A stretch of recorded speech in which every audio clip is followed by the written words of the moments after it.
Mongol commander سبوتائے اور باتو خان کے ہاتھوں مشرقی یورپ پر جلغار منگولوں کی مشہور ترین فتوحات میں سے ایک فتح تھی۔ 1243 عیسوی کے شروع میں منگول فوجیں یورپ سے واپس منگولیا چلی گئیں، لیکن یہ منگولوں کا یورپ پر کوئی آخری حملہ نہیں تھا۔ آج کی اس ویڈیو میں ہم منگول فوج کے پولینڈ اور ہنگری پر نوگائی خان کی قیادت میں حملوں کی تاریخ بیان کریں گے۔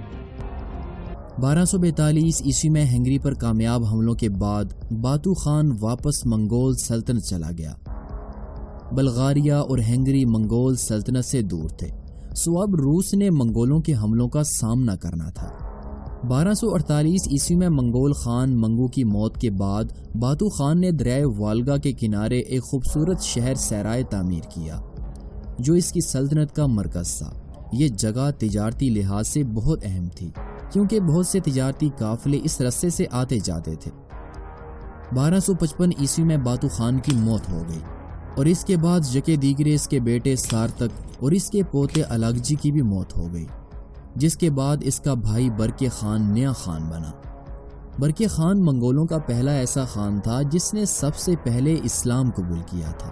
برکے خان اور اس کے چچا زاد ہلاکو خان کے آپس میں اچھے تعلقات تھے، لیکن جب ہلاکو خان نے 1258 عیسوی میں بغداد شہر کو آبادی سمیت تباہ کیا تو برکے خان نے ہلاکو خان کے خلاف جنگ کا اعلان کر دیا۔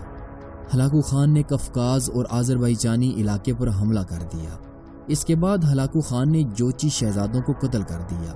یہ شہزادے دراصل برکے خان کے بھتیجے تھے، جو کہ ہلاکو خان کے پاس تھے۔ اس دوران سب سے پہلے جس جوچی شہزادے نے ہلاکو خان کے خلاف پیش قدمی کی وہ نوگائی خان تھا۔ نوگائی خان دراصل چنگیز خان کا پوتا تھا، جو کہ 1230 عیسوی میں پیدا ہوا تھا۔ نوگائی خان گولڈن ہولڈ سلطنت کا خان تو نہ بن سکا، لیکن اس کی زیادہ دلچسپی فوج پر تھی۔ نوگائی خان برکے خان کی طرح مسلمان ہو گیا تھا اور وہ ایک تومان کا کمانڈر تھا۔ برکے اور نوگائی خان 30,000 کی فوج کے ساتھ 1262 عیسوی کی گرمیوں میں دربند شہر جا پہنچے۔ اس شہر کو فتح کرنے کے بعد انہوں نے شیروان شہر کا محاصرہ کر لیا۔ ہلاکو خان نے سب سے پہلے اپنے ہرول دستے کو شریمان نویان کی کمان میں روانہ کیا۔ اس کے ساتھ ہی ایک اور الخانی فوج سیماگار اور ایباٹائی کی کمان میں آ پہنچی۔ نوگائی خان نے اکتوبر کے درمیان میں شریمان نویان کے لشکر کو شکست دی، لیکن باقی دو لشکروں کے پہنچنے کے بعد نوگائی خان نے پسپائی اختیار کر لی۔ جب ہلاکو خان کو اپنے پہلے لشکر کی شکست کی خبر ملی تو اس نے ایک بڑا لشکر اپنے بیٹے اباکے خان کی کمان میں شماخی نامی شہر روانہ کیا، جہاں برکے خان اور نوگائی خان کی فوجیں پسپا ہو رہی تھیں۔ دسمبر میں برکے خان دربند شہر جا پہنچا اور وہاں انہوں نے ایک چھوٹا دستہ شہر کی حفاظت کے لیے چھوڑا، لیکن 7 دسمبر کو الخانی لشکر نے گولڈن ہورڈ دستے کو ختم کرتے ہوئے شہر پر قبضہ کر لیا۔ یہاں ہلاکو خان کے دونوں کمانڈروں نے اباکے خان کو ہلاکو خان کے پاس واپس جانے کا مشورہ دیا، لیکن الخانی شہزادے نے اس مشورے کو ماننے سے صاف انکار کر دیا۔ اس دوران ہلاکو خان کی جانب سے اباکے خان کو ایک تازہ دم لشکر بھیجا گیا۔ اس لشکر کے آنے کے بعد اباکے خان نے پھر سے برکے خان کا تعاقب شروع کیا اور پیش قدمی کرتا ہوا دریائے تیرک جا پہنچا۔ یہ دریا سردی کی وجہ سے منجمد ہو چکا تھا۔ اباکے خان نے یہاں اپنی فوجوں کے ساتھ آرام کیا اور اپنی اس فتح کا جشن منانے لگا۔ الخانی شہزادہ اباکا 3 دن تک اپنی فتح کا جشن مناتا رہا، لیکن اسے کیا پتا تھا کہ وہ برکے خان کے جال میں پھنس چکا ہے، کیونکہ 13 جنوری 1263 عیسوی میں برکے خان اور نوگائی خان کی اصل فوجیں واپس پلٹیں اور پوری طاقت کے ساتھ انہوں نے اباکے خان کے لشکر پر حملہ کر دیا۔ اباکے خان کے وہم و گمان میں بھی نہ تھا کہ برکے خان یوں اچانک پلٹ کر حملہ کر سکتا ہے۔ برکے خان کے یوں اچانک حملے سے اباکا خان بڑی مشکل سے جان بچاتا ہوا میدان جنگ سے بھاگنے میں کامیاب ہوا۔ اس کی فوج کا کچھ حصہ میدان جنگ میں مارا گیا، جبکہ باقی دریائے تیرک کے درمیان پہنچا تو دریا میں جمی برف ٹوٹ گئی اور باقی کا بچا کچا الخانی لشکر ڈوب کر مارا گیا، اور اس کے بعد برکے خان نے دربند شہر واپس لے لیا۔ 1265 عیسوی میں ہلاکو خان کی موت ہو گئی، جس کے بعد اس کا بیٹا اباکا خان تخت نشین ہوا۔ یہ برکے خان کے لیے بہترین موقع تھا کہ وہ کفکاز کے علاقوں کو اپنی سلطنت میں شامل کر لیں۔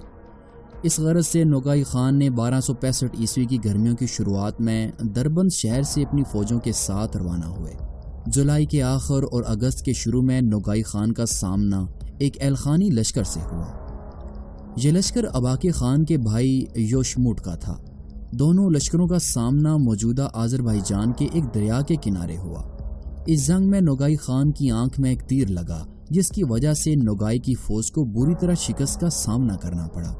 اسی دوران دوسری جانب اباقی خان اور برقی خان کے لشکر دریائے کوڑا کے کنارے آمنے سامنے ہوئے۔ دونوں لشکروں میں تیروں کی بارش کا تبادلہ ہوا، لیکن باقاعدہ جنگ نہ ہوئی۔ 14 دنوں کی سرد جنگ کے بعد برقی خان اپنی فوجوں کے ساتھ تبلیسی کی جانب چل پڑے، لیکن اس سفر کے دوران ہی برقی خان بیمار ہو گئے اور ان کی موت ہو گئی۔ برقی خان کی موت کے بعد نوگائی خان باقی لشکر کے ساتھ گولڈن ہولڈ سلطنت کے کیپٹل سرائے چلے گئے۔ اپنی آنکھ، اپنے باپ، اپنے خان اور کئی ایک شکستوں کے بعد نوگائی خان سلطنت کے مغرب میں دریائے ڈینیوب کی جانب چلے گئے۔ برقی خان کی موت کے بعد باتو خان کا پوتا منگو تیمور گولڈن ہولڈ سلطنت کا نیا خان بنا۔ خان بننے کے بعد اس نے اپنے نام کے سکے جاری کیے۔ نوگائی خان کے منگو تیمور کے ساتھ اتنے اچھے تعلقات نہیں تھے جتنے کہ برقی اور نوگائی کے تھے۔ ناظرین کرام، اب آپ کو 1240 عیسوی میں منگولوں کے واپس جانے کے بعد یورپ کا حال سناتے ہیں۔ باتو خان کے یورپ سے جانے کے بعد ہنگری کے بادشاہ نے سکھ کا سانس لیا اور اس نے سرحدوں پر قلعوں کی نئی تعمیر کا آغاز کیا تاکہ وہ منگولوں کے مزید حملوں سے بچ سکے۔ اس کے بعد ایک روسی شہزادے دانیال نے 1253 عیسوی میں گلیشیا اور ولانیا میں منگولوں کے خلاف بغاوت کر دی اور ایک آزاد ریاست کا اعلان کیا۔ جب منگولوں کو اس کا علم ہوا تو انہوں نے ایک لشکر منگول کمانڈر کورمشا کی قیادت میں روس روانہ کیا، جو کہ ناکام ہوا۔ پھر ایک اور لشکر برنڈائی کی قیادت میں روسی سرزمین میں داخل ہوا۔ جب منگول کمانڈر 1259 عیسوی میں گلیشیا داخل ہوا تو روسی شہزادہ وہاں سے بھاگ کر پہلے پولینڈ اور پھر ہنگری چلا گیا۔ اس دوران منگول کمانڈر نے شہر کو لوٹا اور انہیں تباہ کر دیا۔ نومبر 1259 عیسوی میں منگول کمانڈر پولینڈ میں داخل ہوا۔ منگول کمانڈر برنڈائی نے ساحلی قلعوں کو لوٹا اور انہیں آگ لگا دی۔ قتل و غارت کے بعد اپریل 1260 عیسوی میں برنڈائی پولینڈ سے واپس گولڈن ہولڈ چلا گیا۔ 1261 عیسوی میں بازنطینی بادشاہ مائیکل پیلولوگس نے اقتدار سنبھالا تو اسے یوں لگا کہ وہ اناطولیہ کی ایلخانی سلطنت اور بالکنز کی گولڈن ہولڈ سلطنت کے درمیان سینڈوچ کی طرح ہے۔ اسے ایلخانیوں سے حملے کا زیادہ خطرہ تھا، اسی لیے اس نے اپنی بیٹی کی شادی ہلاکو خان سے کر دی۔ 1271 عیسوی میں بلغاریہ کے تازار کی دعوت پر نوگائی خان نے تھریس پر حملہ کر دیا۔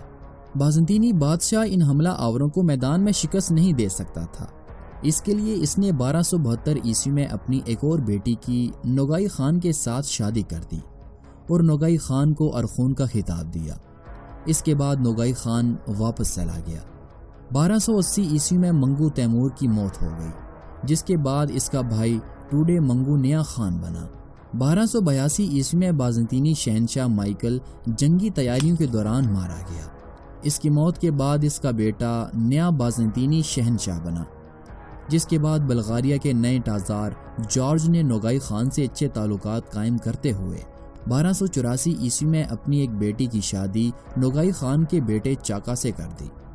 نوگائی خان نے ایلخانی، بازنطینی اور مملوک سلطنت سے اچھے تعلقات رکھنے کے لیے انہیں تحفے اور تحائف بھیجے۔ پھر نوگائی خان نے گولڈن ہولڈ سلطنت کی سیاست میں قدم رکھا۔ منگول خان نے الیگزینڈر کے بیٹے ڈیمیٹری کو 1280 عیسوی میں روس کا نیا حاکم بنایا۔ 1282 عیسوی میں نوگائی خان نے اپنا ایک لشکر روس روانہ کیا، جس نے ڈیمیٹری کے بھائی کو نیا روسی حکمران بنا دیا۔ یوں نوگائی کی اس حکمت عملی سے اسے روس سے لاتعداد سونا اور چاندی موصول ہونا شروع ہوا، لیکن چند ایک روسی شہزادے نوگائی خان کے اس بھاری ٹیکس سے پریشان تھے، لہٰذا انہوں نے منگول خان کو نوگائی خان کے ٹیکسوں کے خلاف اسے خط لکھا۔ 1285 عیسوی میں نوگائی خان نے ہنگری کی سلطنت پر حملہ کیا۔ اس حملے میں اس کے ساتھ ایک شہزادہ تلا بوغا بھی ساتھ تھا، جو کہ باتو خان کا پوتا تھا۔ ہنگری میں داخل ہونے کے بعد منگولوں نے شہروں کو خوب لوٹا اور قریب تھا کہ ہنگیرین شہزادے کو شکست ہو جاتی کہ کمک کی وجہ سے منگولوں کے چند دستوں کو شکست ہوئی۔ جس کے بعد نوگائی خان اپنی فوجوں کے ساتھ مارچ 1285 عیسوی میں واپس گولڈن ہولڈ سلطنت چلا گیا۔ 1287 عیسوی میں ٹوڈے منگو کو چند جوچی شہزادوں نے قتل کر دیا، جس کے بعد نوگائی خان کی حمایت سے تلا بغا نیا خان بنا۔ دسمبر 1287 عیسوی میں نوگائی خان اور تلا بغا اپنی اپنی فوجوں کے ساتھ پولینڈ پر حملے کے لیے روانہ ہوئے، کیونکہ چند سال پہلے پولینڈ نے منگولوں کے ایک لشکر کو شکست دی تھی۔ سو یہ اس شکست کا غصہ تھا کہ جس کی وجہ سے منگول پھر پولینڈ پر حملہ آور ہوئے۔ منگولوں کے حملے سے پولینڈ کی فوج کے ہراول دستوں کو کافی نقصان ہوا، لیکن 1259 عیسوی میں منگولوں کو شکست دینے کے بعد پولینڈ کی فوج بہت کچھ سیکھ چکی تھی۔ نوگائی نے یہاں پولینڈ کے شہر کریکوو کا محاصرہ کر لیا، جہاں کرسمس کی تیاریاں ہو رہی تھیں، جس کے بعد منگول خان تلا بغا واپس چلا گیا اور جلد ہی نوگائی خان کو بھی فروری 1288 عیسوی میں محاصرہ اٹھا لینا پڑا، کیونکہ کریکوو شہریوں نے منگولوں کا بڑی بہادری سے مقابلہ کیا تھا۔ نوگائی خان نے اس شکست کا سارا الزام منگول خان پر لگا دیا اور اسے اس شکست کا غصہ بھی تھا۔ اس دوران تلا بغا کا بیٹا توکتا نوگائی خان کے پاس چلا آیا، کیونکہ اس کا ارادہ اپنے باپ کو قتل کر کے تخت پر قبضہ کرنا تھا۔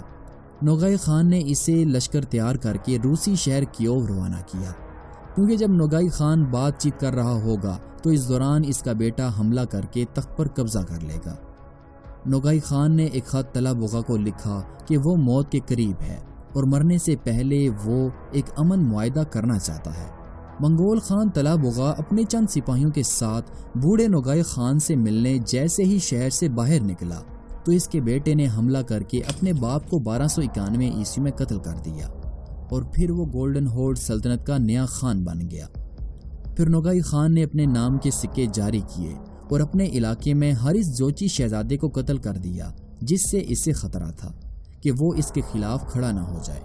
اس دوران گولڈن ہولڈ سلطنت کے خان توکتا نے نوگائی خان کے سسر کو قید کر لیا، جس کے بعد نوگائی خان نے توکتا کو اپنے سسر کو واپس کرنے کا مطالبہ کیا، جسے توکتا نے قبول نہ کیا۔ اس کے بعد نوگائی خان نے اپنے اس علاقے میں جو اس کے قبضے میں تھا وہاں ایک آزاد سلطنت کا اعلان کیا اور 1296 عیسوی میں اس نے خود کو اس سلطنت کا نیا خان ڈکلیئر کیا۔ 1297 عیسوی کے آخر میں نوگائی اپنی فوجوں کے ساتھ دریائے اکسائی کے کنارے جا پہنچا، جہاں نوگائی اور توکتا کی فوجوں کی آپس میں جنگ ہوئی۔ نوگائی خان کا 40 سال کا جنگی تجربہ تھا، سو پہلے حملے میں ہی توکتا کی فوجیں پسپا ہونے لگی اور جلد وہ میدان جنگ سے بھاگ کھڑی ہوئیں۔ اس دوران پیچھے کریمیا میں نوگائی خان کا پوتا ٹیکس کی وصولی کے دوران مارا گیا اور وہاں بغاوت ہو گئی۔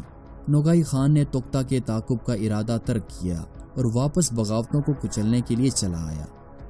نوگائی نے یہاں الخانی خان غازان خان سے مدد کے لیے خط لکھا، لیکن اس دوران توکتا خان نے ایک نئی فوج جمع کر لی تھی۔ 1299 عیسوی میں توکتا خان اپنے 60,000 کے لشکر کے ساتھ نوگائی خان کے مقابلے کے لیے نکل پڑا۔ نوگائی خان دریائے بوگ کے کنارے پہنچا تو توکتا خان کی فوجیں بھی دریا کے اس پار پہنچ چکی تھیں۔ یہاں بوڑھے نوگائی خان نے ایک چال چلی۔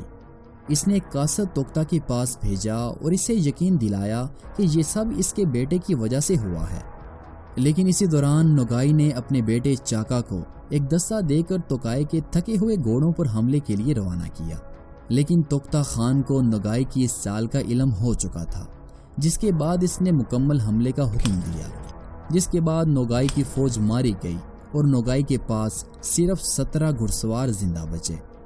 یہاں توکتا کی فوج نے نوگائی خان کو گھیر لیا۔ یہ دستے روسی دستے تھے جو توکتا کی کمان میں لڑ رہے تھے۔ ان دستوں نے نوگائی خان کو گرفتار کیا تو نوگائی خان نے انہیں بتایا کہ میں نوگائی خان ہوں، مجھے تم توکتا خان کے پاس لے چلو۔ روسی دستے اسے توکتا خان کے پاس لے کر جا ہی رہے تھے کہ بوڑھا نوگائی خان زخموں کی تاب نہ لاتے ہوئے رستے میں ہی دم توڑ گیا، اور یہاں نوگائی خان کا اختتام ہوتا ہے۔